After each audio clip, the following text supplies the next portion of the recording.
Ota Sherning saboqlari kitobidan oldinga intil o'g'lim. Yulduzlar birin-ketin chaqnab osmonga sochilgan zarralardek porlay boshladi.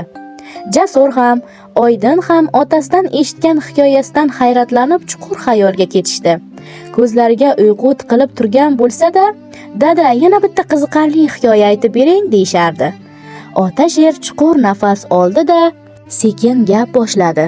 Bilasizlarmi bolalarim, men ham sizlar kabi yosh, sho'x, g'ayratli sherlardan edim. Sizlarni yoshingizdaligim chamasi otamni qirol ekanidan g'ururlanib yurardim. Bir kuni o'rmondagi hamma sherlar kim eng balandga sakray oladi deb musobaqa uyushtirishdi. Men esa o'shanda yoshman, mag'rurman, o'zimni eng kuchli deb bilaman. Jasur hayrat bilan so'radi: "Siz albatta yutgandirsiz-a, dada?" Ota Sher jilmayib dedi: "Yo'q, aksincha men o'rmondagi eng past ustundan ham osholmay yiqildim. Shunday yiqildimki, chang ko'kka chiqdi, quyonlar qochdi, to'ti esa voy, qirolning o'g'li dumaladi deb baqirdi." "Voy dada, qanday yiqildingiz?" deb so'radi Oydin. Ota Sher xo'rsinib qo'yib javob berdi: "Avval yugurdik. Juda tez yugurganimiz tabiiyki juda balandga sakray oladi. Men o'zimcha eng balandga sakrayman deb o'ylagandim. Manmanlik qilib men g'olib bo'laman. Sizlar changimda qolib ketasizlar degandim.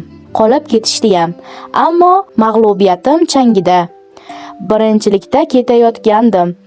Burnim shu qadar ko'tarilib ketganidan oyog'im tagidagi toshni ko'rmadim. Unga qoqilib ketdim.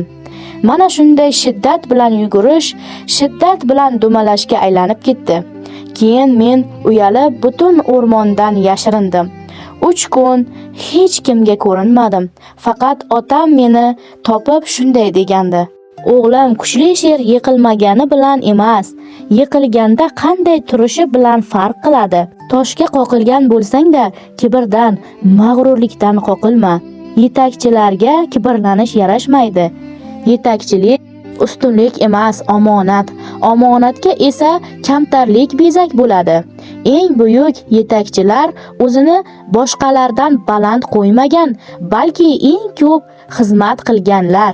Yetakchi oldinda yuradi, balandda emas. Yetakchilikni yaratgan beradi, xohlasa olib ham qo'yadi. Kamtarlik esa saqlanib turadi." Shu so'zlar yuragimda mixday qoqildi. Men yana mashq qildim, sabr qildim, o'zimni kuchliroq qildim va keyingi safar musobaqada hammadan balandroqqa sakrab o'tdim. Jasur ko'zlari chaqnab ketdi. "Demak siz g'alaba qozongansiz-a?" "Ha", dedi Ota Sher. "Lekin bu safar men mag'rurligim, kibrim bilan emas, sabrim bilan, tirishqoqligim bilan g'alaba qozondim." Oydin esa sekin dedi: "Dada, demak yiqilishdan uyalmaslik kerak, to'g'rimi?" "To'g'ri qizim. Yiqilganingni ham, yiqilgandan keyin o'rganganlaringni ham eslab qol. Chunki har bir yiqilish yangi saboqdir." O'sha kecha Ota Sherning bolalari yulduzlarga qarab uxlashdi. Ularning quloqlariga otasining ovozi jaranglab turardi. Hech qachon mag'rurlik, kibr bilan emas, sabr bilan, tirishqoqlik bilan kamtarlikni do'st tutib oldinga intil.